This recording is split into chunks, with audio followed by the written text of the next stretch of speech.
countries that you're researching. So here's a place where you may, where many of us can start. Talk with someone from another culture. I just want to ask you, I know folks here, you've got international students here, Singaporean students as well. Some of you, if you're Singaporean, you may have a parent or a grandparent from another country. So my question is, have you really ever sat down with that person and dug deep to find out a bit more about where they're from, about their culture, about what's important in the country of their origin?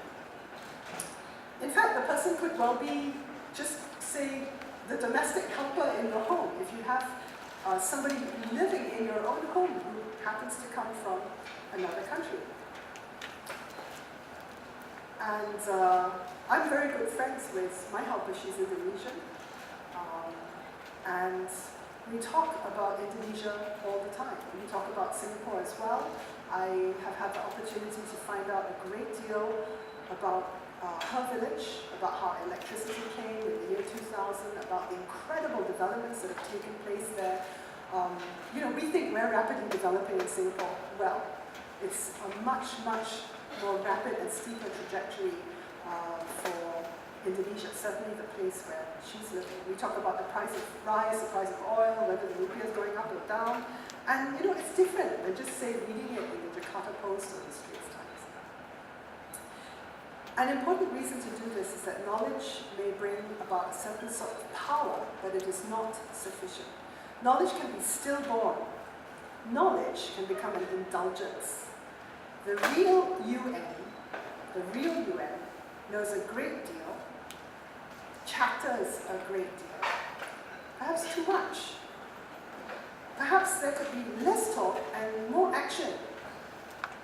So knowledge does not necessarily lead to action, and it certainly does not necessarily lead to right action. There is a risk of acquiring knowledge for knowledge's sake. Of the making of many books there is no end, and study wearies the body. So, as JC students, you do care about thinking. You like to be thorough, you like to be analytical, you substantiate your arguments. Is what you signed up for when you decided on a JC education. But what's all the thinking for? What's all the knowledge for? I haven't really unpacked the word potential or power, have I? I mean, one could argue that power or potential to do stuff can lead to all sorts of things. Knowledge you're acquiring in JC, what's it for you personally? Is it about amazing A-level grades which open doors for you in popular courses at well-regarded universities? Partly, right? Sometimes it's just because knowing stuff is fun. Hope so. And so knowing stuff gives you the power to know more stuff. Knowledge does beget knowledge. But what about knowing so that you can do something? Let me come back to the example of knowing about the world through making an effort to know the people around you. Some of us are all heart. We want to change the world, but we lack the intellectual rigor in our understanding of the issues. That's not good enough, is it? So we need to care to think. If you really, really care deeply about, say, improving the lot of foreign workers in Singapore, or you really, really care deeply about improving the relations between Singapore and perhaps Malaysia, well, you need to know a lot in order to be able to do it well. You need to care to think about it. Thinking and knowing are important. And some of us are all head. We love intellectual pursuits, but we struggle to have empathy with others, especially those who we think are less intellectual than ourselves. Like I mentioned just now, my helper, she doesn't have a very high education. She didn't have the opportunity for it. I'm quite sure that if she had the opportunities that I have had, she'd have a PhD. She just didn't have the same opportunities, and she is by no means my intellectual inferior. So, getting to know another person on a human level is perhaps the best way that we can think in order to care. so that the knowledge doesn't just remain an abstract thing, but actually impacts our behaviors and our actions in the world. At an everyday level, your knowledge needs to impact how you treat your fellow human beings. So with respect to my helper, it's the decision that she needs to be back home frequently. That's something that I never really would have occurred to me if I hadn't really got to know her, talk with her about her husband, her son, her family, and understand that it's really critical that she's back home at least once a year. And I hope that if I were ever working for an employer far away from my home, that my employer would also have that sensitivity towards me, because born out of actually knowing me as a fellow human being. What about the difference that knowledge that you have can make at a different level?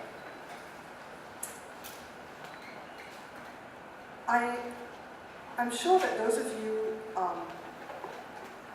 I'm sure that many of you are already thinking about that. You're not, you're not just thinking, I need to know stuff because it's going to get me good grades. One of the things that I am so impressed about with junior college students these days is how you are activists. You're always trying to make an improvement to the world. And recently I came across a group of folks just like that. I was at Labrador Park with my kids. And there was a group of young people who were helping some adults with intellectual disabilities to board some buses and just had a picnic. And so as people, I was curious. I wondered, who are these people? I went over and I said, are you all from the university or from church or something? And the volunteer that I spoke to said, oh, we're just a group of volunteers who met online, and we felt that there was a need to provide respite for families of persons with disabilities on the weekends, so we organized these outings to give caregivers some time. Nice, huh? Very nice. So, to finish, I'm going to finish, don't worry. I can tell you're tired. It's the end of the week, it's the end of the day. Knowledge acquisition beyond junior college. I want to say something about the knowledge is power thing after you leave JC. Your choices with respect to university. Every one of you is university bound. And you're all thinking about what course of study to pursue at university. My 2 cents is this: go deep. I had an interesting conversation with a senior of yours a couple of years ago. She was thinking of doing a business degree. So I did my usual soapbox about business degrees. I don't know if your teachers do that to you as well. Why business? Business is something you learn on the job, not at university. Why waste a wonderful opportunity at university to study something like that? Yeah?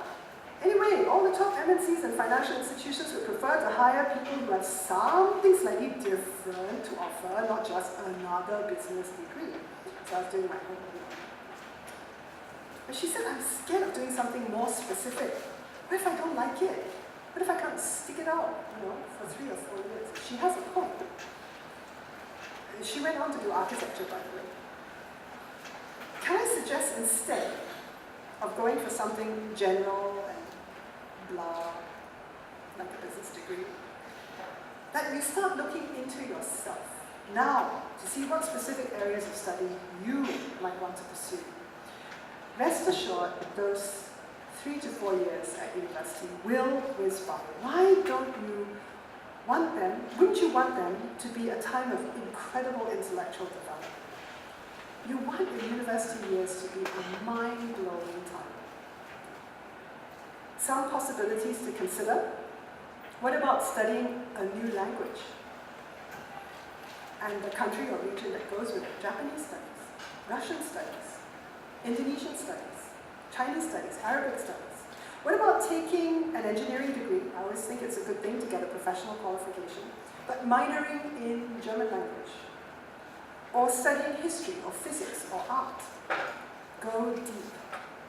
For one thing, it makes you much more interesting than the next person with a business degree.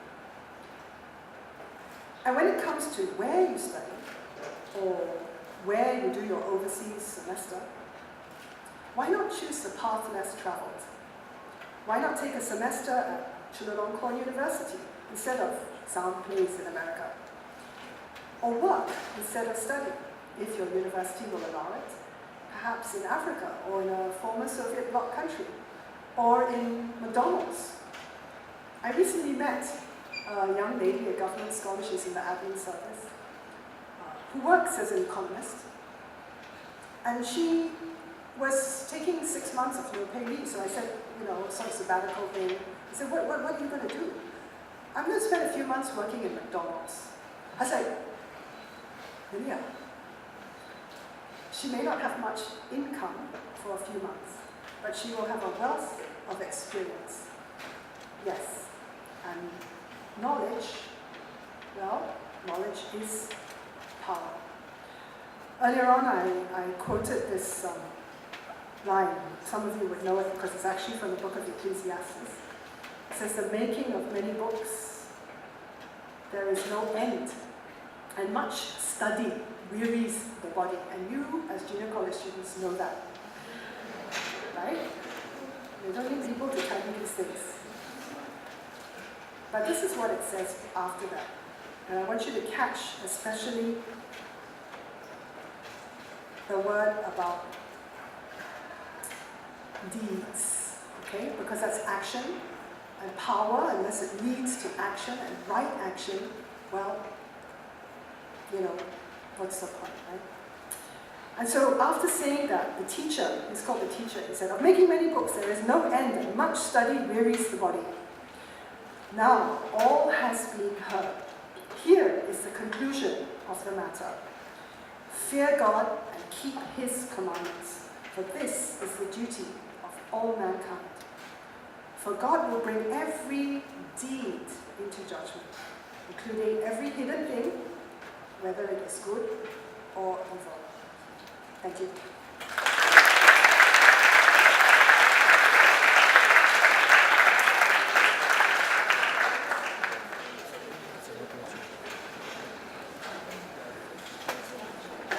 Thank you, Mrs. Toh.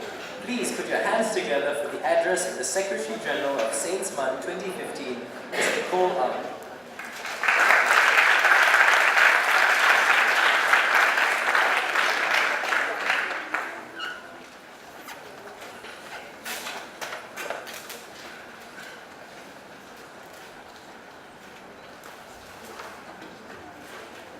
Good evening, Mrs. Lee, guest of honor, Mrs. Toh, Deputy Principals, Mr. Park, Ms. Neal, teachers, and fellow delegates.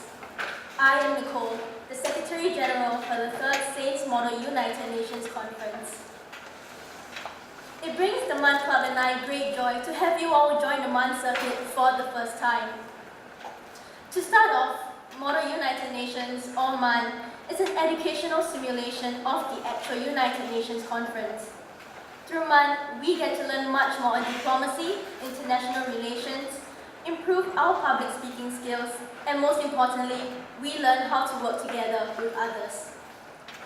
MUN is not all on debating on who is right and who is wrong, but rather, it is more on the discussion to find possible solutions that the entire international community can come to a consensus on, and that requires teamwork.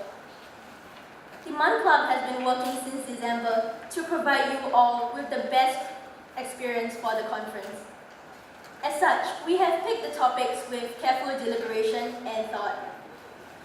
Saints MUN 2015 will focus on the UN's General Assembly and Security Council. The General Assembly will discuss issues ranging from the commercialization and militarization of space to more down-to-earth topics such as child labor and illegal migrant. The Security Council will be discussing on the ongoing issue of ISIS. Keeping in mind the theme Scientia Potentia Est, which also means knowledge is power. This embodies the idea of knowing more, questioning current global norms, and analyzing other countries' viewpoints. We firmly believe that knowledge, coupled with the willingness to be the change, we will be able to come up with concrete solutions to make our world a better place. So at the end of the conference, we hope that you can start questioning yourselves. Is this solution ethical? Could there have been a better way to resolve this? What could my nation possibly do to help? We hope that through this conference, Saints will consider the same issue from a variety of different perspectives and not rely on one source to be the one and only truth. Over the last few weeks leading up to the conference,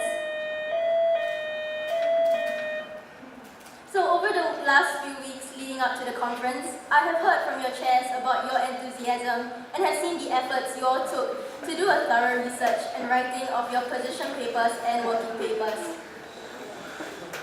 I am very touched and grateful to a group of saints who found the time and effort to prepare for the conference in the midst of the A divisions and SYF. On behalf of the MUN Club, I thank you for that.